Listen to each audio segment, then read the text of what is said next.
Hi, I'm CJ Peterson, and welcome to The Journey is Real. We talk to real people with real passions who share a real portion of their hearts. Today, I have two guests. My guests today are Carey Conley and Laurel Wilson.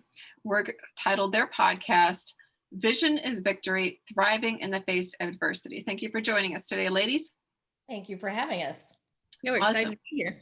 I'm excited to have you guys. You guys have an interesting backstory, and on The Journey is Real, the journey is just as important as the passion itself. So before we get to the passion, can you guys kind of take us back a little bit on the journey that brought you to this point?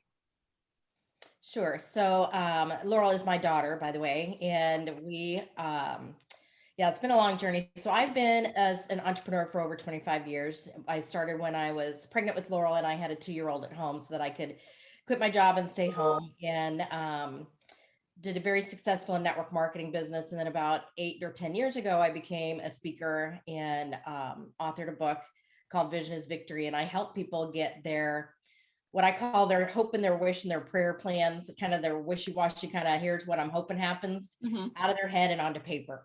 And I was doing extremely well. Laura was in college. My son had just started a job in Arizona. This was 2014. And we lost my husband to suicide. So we adjusted through that.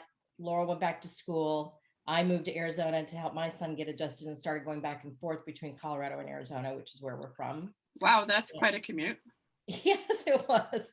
It was 2 years of a whirlwind, I'm going to tell you, because I felt like I was on a plane every other week. And I was living literally in two places. I had a place there and a place in Arizona. Before you helped your daughter through it and your son through it, how did you get through it? You know, I didn't really have a lot of time to process it, CJ, because at that point, like I said, I had a very busy life going on. I had just launched my speaking and coaching career, and I had a large clientele in Denver. Laurel was going back to college for her junior year. And as I just mentioned, my son had just graduated from college 2 months prior to my husband passing, and had already accepted the job in Arizona. So once we got through the memorial service, it became literally a whirlwind of getting her back to school, getting my son to Arizona, and then me figuring out how I was going to be half the time in Colorado, half the time in Arizona, and part-time in Oklahoma, which is where Laurel was going to college.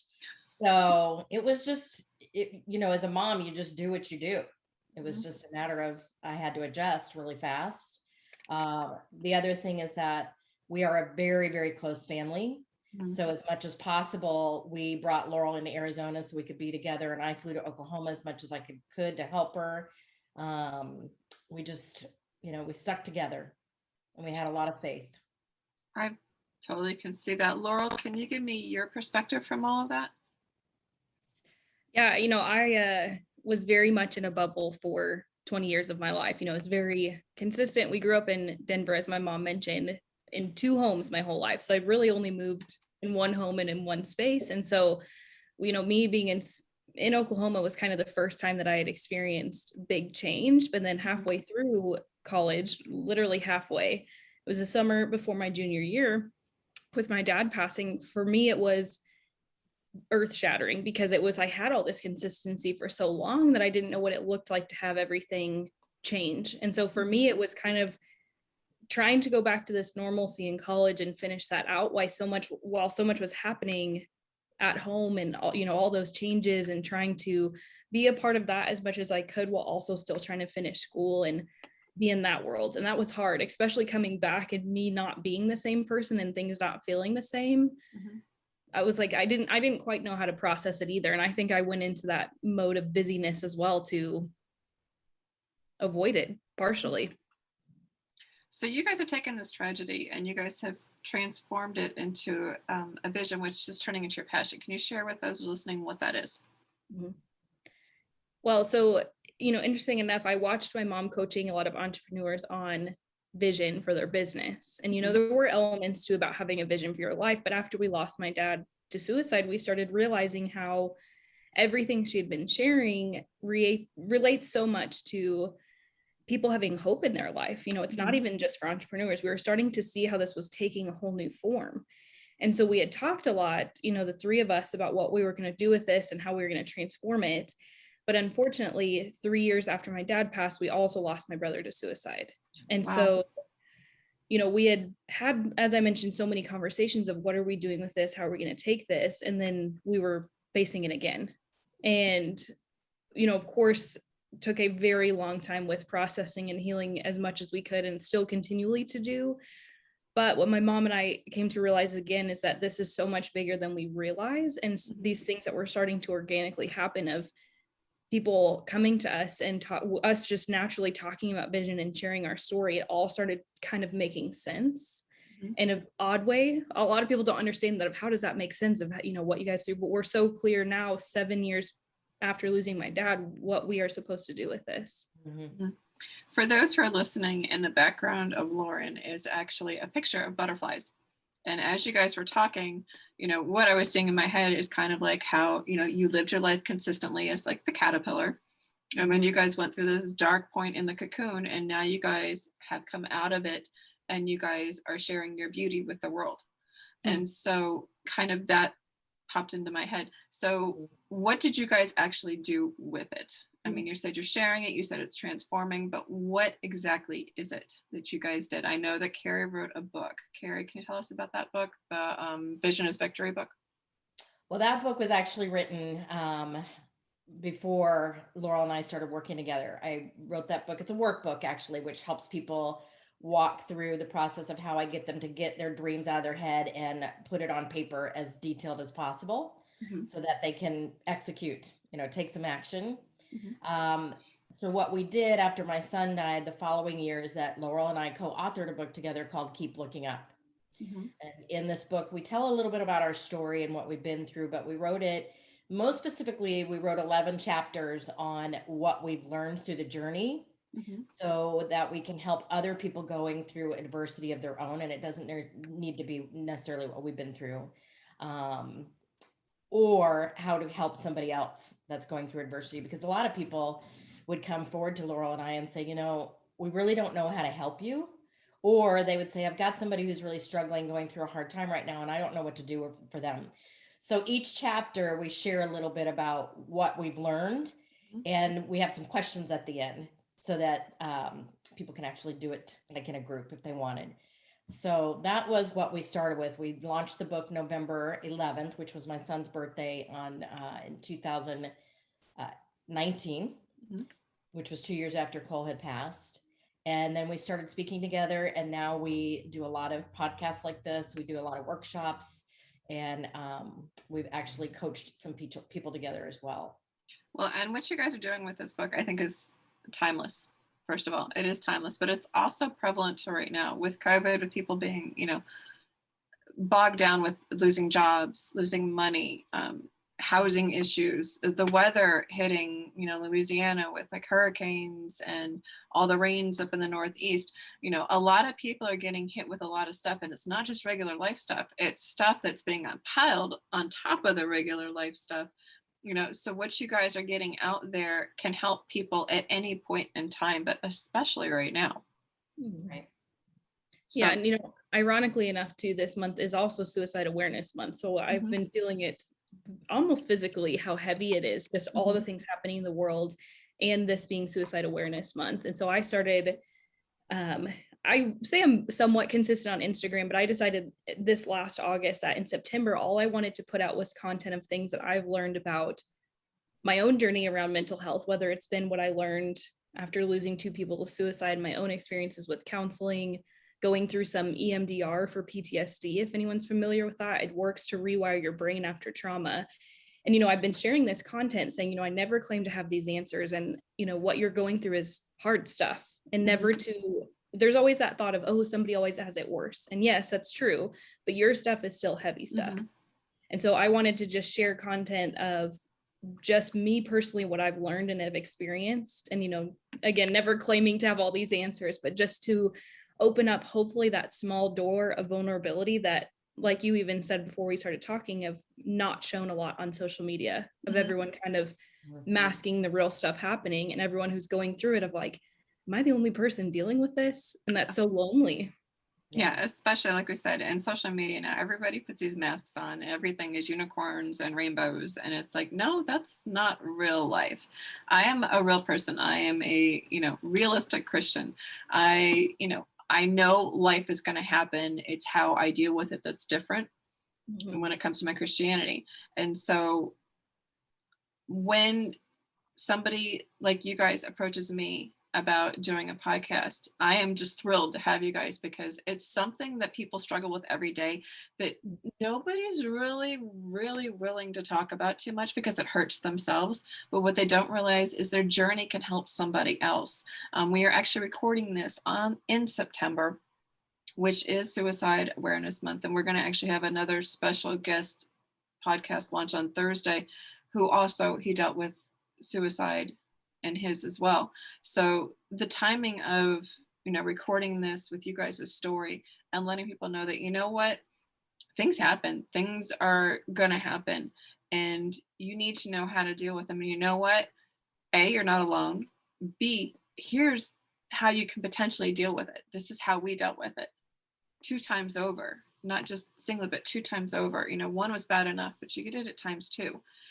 Do you guys ever consider doing like webinars or anything like that? Do you guys do those? Yes, as a matter of fact, we do. We're kicking off a whole webinar series to walk people through the process that I've been doing, like I said, for almost 10 years now. And now Laurel also does, where we help people get their hopes and their dreams out of their head and onto paper so that they can actually follow some sort of a game plan step by step. Because we do know that, if they just have something they can see that they're working towards, no matter what that is going on in their life right now, it gives them hope. And if they know just maybe 2 or 3 things, just little baby steps they can take every day, doesn't need to be some monumental leap, because I think that's where most people get stuck, is they think I've got to do this really big thing. Right. It could be just doing 3 little things in any area of your life that are just putting down some steps towards that plan, right? Yeah. So yes, we do. And we also do events and like I said, some small group coaching. Yeah, I do some mentoring. And this one girl that I have, she has like high anxiety a lot. And what she does, she gets bogged down with the elephant in the middle of the room. Yep. And I always tell her, I said, how do you eat an elephant? And she's just like, one bite at a time. But what that means is, like you said, the baby steps. Set yourself a low goal. When you make that goal, okay, set yourself a little bit higher goal. Okay, good. Set yourself a little bit higher goal. What some people don't always tend to realize is sometimes people, as a last resort, they do take their lives. But what they don't realize is what they're leaving behind. They're stopping the pain for themselves, but it's like tenfold put on other people that they love and that they care about. And they don't understand that all the time. And it's like, but if you can just stay here and work through this, we will help you. The people who love and care for you will help you through, reaching these goals, so that that there is hope in there, and there is, hope in this world. And, even if it comes with somebody that's not related to you, like say they found your book, your book can be that hope for somebody. They just need to get a hold of it. Your 2 books, Vision is Victory and Keep Looking Up, Transforming Grief into Hope After Tragedy, are 2 books that I think are pretty key, needed in this world. And so thank you guys for writing them. Where can people find this stuff online for you guys? Yeah, both the books are on Amazon. Anything that we promote in terms of webinar and things like that, both of us are very active on Instagram and social media. Instagram and Facebook. Social media as a whole is what I mean. But we're always promoting anything that we're speaking at, any podcasts are on, and of course, any events and webinars that we're doing ourselves. Okay. And what is your website, and what is on your website? So the website is under my name, Carey Conley, and it's spelled Carey, Conley. Lots of people like to put extra L's and E's in there. So it's just careyconley.com. And it, like Laurel said, it lists the books, it lists our upcoming webinars and workshops and pretty much everything we're doing. Awesome. So I'm going to ask each of you guys separately, if there was one gold nugget that somebody could take home with them from listening to this today, what would it be? We'll start with Carey. If there's one thing you want them to take away. I think that my motto in life has always been, where there's a will, there's a way. And I think a lot of people get stuck in there is no way. There's always a way. So you first and foremost have to believe that. And then the second thing is that you have to, again, seek out somebody who's going to help you figure out what that way is, because we do need help. We always need a mentor or a coach or somebody who can walk us through. And so, and the best person to walk you through that is somebody who has been through it. Right. And it's kind of like we almost have a radar for each other. Like I had a domestic violence situation in my background. And so it's like, I can usually tell who's been through it. I also grew up Army brat. I can tell who's military just by looking at you. Yeah. And so it's like, when you go through something traumatic like that, you can see the signs in somebody else. So don't be afraid to step up and say, hey, are you okay? Because it's okay to not be okay. And people don't understand that either. They're like, well, I have to be happy all the time. I have to be on all the time. I have to, make everything look okay. No, it's okay to not be okay. Right. And people don't, fully get that and understand that. Laurel, what about you? Yeah, I would say the biggest takeaway that I'm telling myself even now too is that you don't have to have all the answers to really make a difference and help people. I think I've steered away so much from honestly sharing my experiences with mental health and counseling on social media because I'm still in the thick of healing. I'm sure I will be for most of my life of going through the grief. And I kept having this belief that I had to completely, be healed, whatever that means, or have all of these answers of how to solve this, epidemic of suicide. But I know that that's not the truth now. And that by me just even sharing what I've been through and what I have learned so far is making a difference. And I hear all the time other people coming to me of, I really want to talk about what I've been through, but I don't know how it's going to help somebody. I'm like, by you just saying what you've been through, and like you mentioned too, CJ, of helping somebody else realize there's other people going through it, that in itself is huge. Right. Exactly. So I totally agree with both of those things. And it's like, if you're listening and you are struggling, go to careyconley.com. That's CareyConley.com. And is there a place on there that they can message you if they need to? Yes, there is.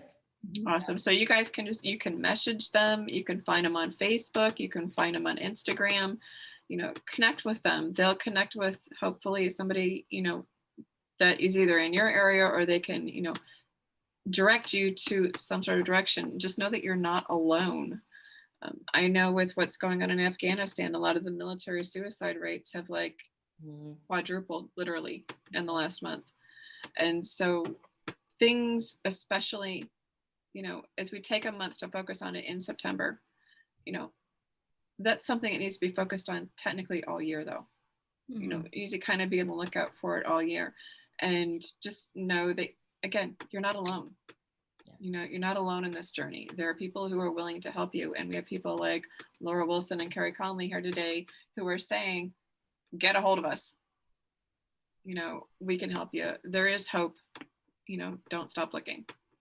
So thank you, Carey and Laura, for coming on today. And thank you so much for sharing your story and being transparent in that. It's not easy. And we're really sorry for your loss. But we're grateful for the transformation that it has created and allowing outlets for other people to, get the help that they need. Thank you so much for having us on. Yeah, okay. Thank you. Okay, and thank you guys for listening to The Journey is Real, where we talk to real people with real passions who share a real portion of their hearts. I'm CJ Peterson of cjpetersonwrites.com. Until next time.